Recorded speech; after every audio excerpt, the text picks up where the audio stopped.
wanna know? Because I thought y'all was gonna ask me, but it seemed like we ain't gonna get there. Who do you like? Shakur. I like to see him fight Shakur.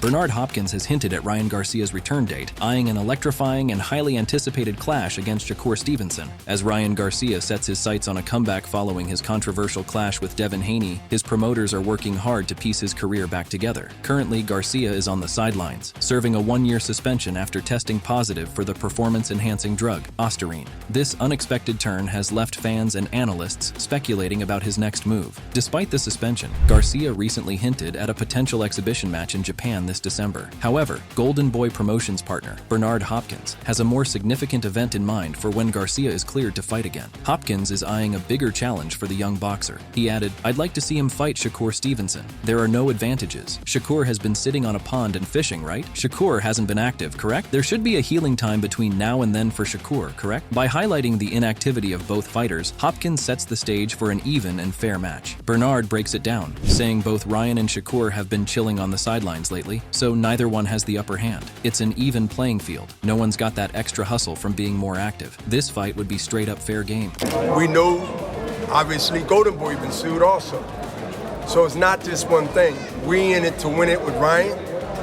How Ryan feels, quote, is the same way we feel, quote. This lawsuit here, the fans feel some type of way. Some are with it, some aren't. Just your thoughts on Devin going this route as a professional fighter? Well, you ain't gotta go by my thoughts, go by what you see and what you hear and what the fans say. It speaks for itself.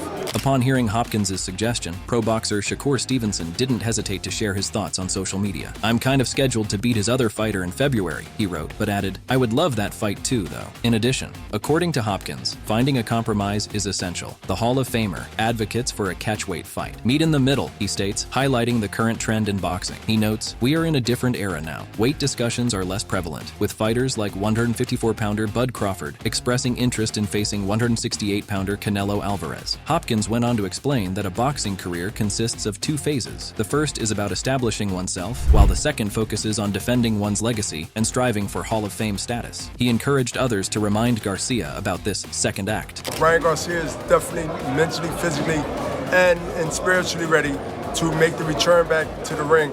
Boy, how time flies when you're having fun, or in some cases when you finding your inner self, finding your inner soul, your inner spirit. And when things happen in between those times, you get to reflect. I'm assuming that any human being, whether we agree to disagree, even if it's myself or anyone else, get a chance to reflect when you sat down for a minute. And when you sat down or you sit down for a minute, you get a chance to reflect. Meanwhile, the tension between Haney and Garcia has escalated beyond the ring. Haney recently filed a lawsuit against Garcia, accusing him of battery and breach of fair competition rules. According to Haney, he agreed to face Garcia in a fair prize fight, not against someone using performance-enhancing drugs. His lawsuit alleges that Garcia's actions undermine the integrity of boxing, and he is seeking unspecified damages for this perceived violation of trust. In response to these recent developments, Bill Haney, father of Devin Haney, raised questions about why Oscar De La Hoya and Golden Boy Promotions were awarded a whopping $1 million in damages for the highly anticipated Devin Haney versus Ryan Garcia fight. Bill didn't hold back, expressing skepticism over the situation and suggesting something fishy might be going on behind closed doors. He went on to thank his son, Devin Haney, for stepping up and allowing the legal process to run its course. Don't let this go over your head. Oscar De La Hoya and Golden Boy Promotions were awarded $1 million for damages for the fight Devin Haney versus Ryan Garcia on April the 20th. I ask one question, is why would Oscar De La Hoya and Golden Boy Promotions receive $1 million in damages? What damages did they occur? Bill Haney is making it clear that the lawsuit against the entire setup is still very much in play. He's not holding back, directly calling out Bob Arum, expressing his disappointment that Arum, a lawyer himself, would suggest fighters shy away from legal action. Bill didn't mince words, reminding everyone that even Bob Arum has been in the hot seat before, facing lawsuits from legendary fighters like Marvin Hagler, and more recently, Terrence Crawford. To Bill, lawsuits are just part of the game in the world of boxing, a place where the stakes are high, and so is the drama. He wraps up his statement by emphasizing that this is just how things roll in the Devin Haney era. Meanwhile, Ryan Garcia has been hit with a lawsuit, which he points out is something pretty rare in the boxing world. He's taking it one step at a time, but he admits the whole situation feels wild. In classic Garcia fashion, he throws a bit of shade, joking that Devin Haney is still fixated on him, replaying that 11th round knockdown over and over in his mind. He's got to be questioning himself, Garcia hints with a sly smile. Due to the legalities, he can't spill too much, but he does add a quick thought. If he hadn't landed that punch, Haney would have had the fight in the bag. I mean, what can we do?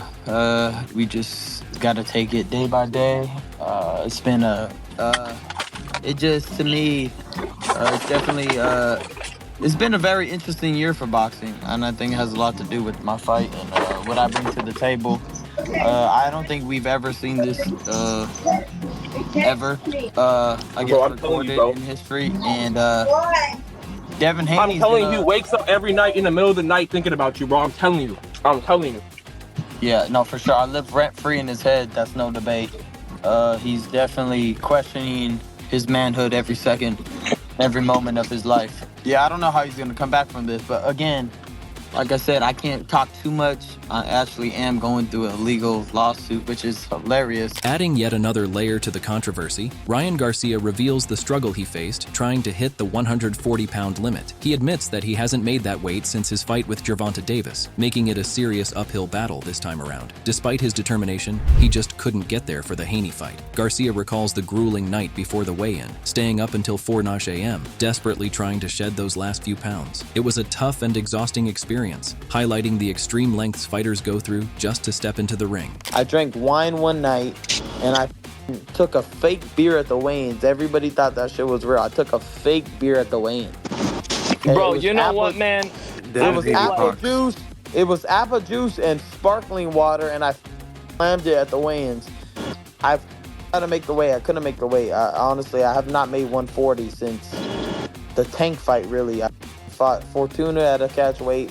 I fought Duarte at a catch weight. Garcia stresses that he truly gave it his all to cut those last stubborn pounds, staying up late the night before the weigh-in, trying everything he could to make weight. His frustration is clear as he addresses the criticism, pointing out that some people are quick to label his struggle as an attempt to cheat or sidestep the rules. But for Garcia, it's not that simple. He wants everyone to know that there's more to the story than just the numbers on a scale. It wasn't about dodging responsibilities. It was about pushing his body to its absolute limit, and sometimes, despite the effort, things don't go as planned. He's added, "Look, I'm doing my best here. This isn't easy for me, and it's not about being dishonest." He feels like people don't really understand the physical challenges he faces, and that cutting weight isn't as simple as just deciding to drop a few pounds. It's a tough battle, and he hopes folks can see it from his perspective. Garcia also addresses accusations regarding doping, firmly stating he never confessed to any wrongdoing regarding the doping claims. He emphasizes that he and his legal team are ready to fight tooth and nail, standing strong in their belief that he's innocent. And the guy that actually gave me the supplements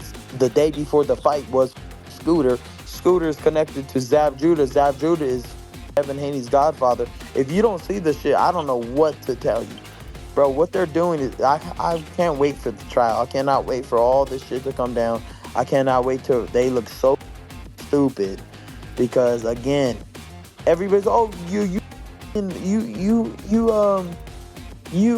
admitted to being guilty. No, the fuck I didn't. Moreover, boxing analyst Greg Hackett has weighed in on Devin Haney's decision to take legal action, acknowledging that Haney's father has been the driving force behind many of his strategic moves. While Hackett admits he wouldn't handle the situation in the same way, he understands where Haney and his team are coming from. He hints at a contrast between his own upbringing and mindset compared to Haney's, suggesting that his reaction would be different if he were in a similar spot. To be truthful, man, Dad's father has been making great decisions for his son. I think this is another great decision. Would I do it? Nah, because I'm a different type of person. I didn't grow up with the same guidance as a Devin Haney. You know what I'm saying? So my mind think a little different. I would want to really hurt Ryan Garcia. Hackett discusses the concept of targeting someone's finances as a form of consequence. He believes this could be a key motivation for Devin Haney's decision to sue Ryan Garcia. Hackett explains that while he might not personally handle a situation this way, he understands the business perspective. In the world of boxing and business, seeking legal action to impose financial penalties can be a strategic response to ensure accountability. For Haney, this might be a way to send a message that certain behaviors are unacceptable, emphasizing the potential impact of financial repercussions. Hackett added, added, "In the entertainment world, it's a totally different world from what we're used to in everyday life. Sometimes you gotta handle things like that, you know what I mean? Because if something did happen, then we're talking about a whole empire that was built up, and it took years to build, falling." On the other hand, when asked about Devin Haney's lawsuit against Ryan Garcia, Bob Arum keeps it real, saying fighters shouldn't be dragging each other to court. Settle it in the ring, he suggests, staying true to the sport's roots. Bob, do you have any thoughts at all or any comments on Devin Haney? You know, he has a lawsuit going right now against Ryan Garcia. I don't want to talk about it. Fighters shouldn't sue each other. They should fight in the ring. Adding his voice, pro boxer Shakur Stevenson felt that the suspension wasn't strict enough and believed it should have lasted 5 years. He suggested that a harsher penalty would send a clear message to Ryan and others about the gravity of cheating in boxing. Do you think that's a worthy suspension? I know that it happens in boxing, heavy fines. I think it should have been longer. Yeah. I think that if they say he was really cheating, see, I ain't really like been reading upon it. But if it's like confirmed that he was cheating and he's a cheater and he went in there and cheated to get that victory, I feel as though it should be a longer suspension. I don't think 1 year is enough. I think 5 would have been like, yeah, now that makes an example out of like somebody that cheated. Shakur Stevenson shared his thoughts on the situation involving Devin Haney, acknowledging the difficult position the light welterweight champion found himself in. He admitted, "I would hate to be involved in it. So like I said, I really don't know much about it. Boxing is a business, so the business of boxing is harsh, but I guess we just gotta keep pulling through." Despite the challenges, Stevenson expressed his hope that Haney would navigate through this tough period. "I think it's more so mentally that's going to be the toughest part, because mentally it kind of seemed like it was a very, very bad night, and I wish nothing but the best," he added. In contrast, pro boxer Teofimo Lopez calls the situation between Devin Haney and Ryan Garcia interesting, hinting that Haney seems to be taking hits both inside and outside the ring. I think it's interesting. I think Devin just is continually like just taking losses in and out the ring. It's not a good look. It doesn't look well. I mean, it's a turnoff. It gets everybody like kind of in a sense, turns everybody off. It keeps them away from wanting to see the next Devin Haney fight by doing those things. Me personally, it's just my opinion. I didn't do that when I got jobbed. When I got jobbed, I didn't do that. I just got back, took care of my hold, and we came back and conquered. Teofimo Lopez comments that Devin Haney's actions might be affecting his reputation and popularity among fans. He suggests that such behavior can make people less eager to watch Haney's future fights. Lopez then shares his own experience, saying that when he faced setbacks, he chose to focus on recovering his health and returning to the ring, rather than voicing complaints. He believes this approach helps maintain respect and keeps the public interested in a fighter's career. Rasheem Jefferson Sr. remarked that Devin Haney should benefit significantly from this lawsuit, as he faced someone who had attempted to take his life. Rasheem mentioned that Ryan came in 3 pounds heavier and intentionally avoided draining his body. I think Devin Haney should get everything he can get out of this situation because Ryan Garcia really tried to kill that man. He really tried to end his life, end his career, and everything with knowingly taking steroids and not losing the weight and coming in as a bigger guy. And like I said, people don't understand them last 3 pounds is the hardest to lose.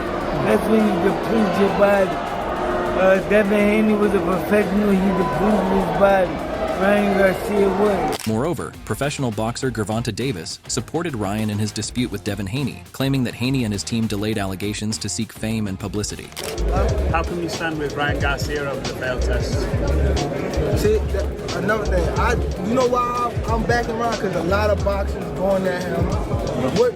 When we fought, we made it cool, not saying like, but we made it cool to go at Ryan like that. Ryan is not somebody that he really like confrontation, you know. So for people to like go at him, I feel as though, and you see how as soon as why didn't it take 72 hours for the test to come back, right? Came back after the fight, yeah. Right. So why ain't come out that Tuesday or that week next? They waited till Canelo fight to push that he had something in his drug. Then once they pushed that, Devin and them was on ESPN that night promoting that he was it's all in I'm telling you. Pro boxer Shane Mosley believes Devin Haney should handle the matter in the ring. Mosley praised Haney's talent and skill, suggesting that a fight would be a more fitting way to settle the score than going through a lawsuit.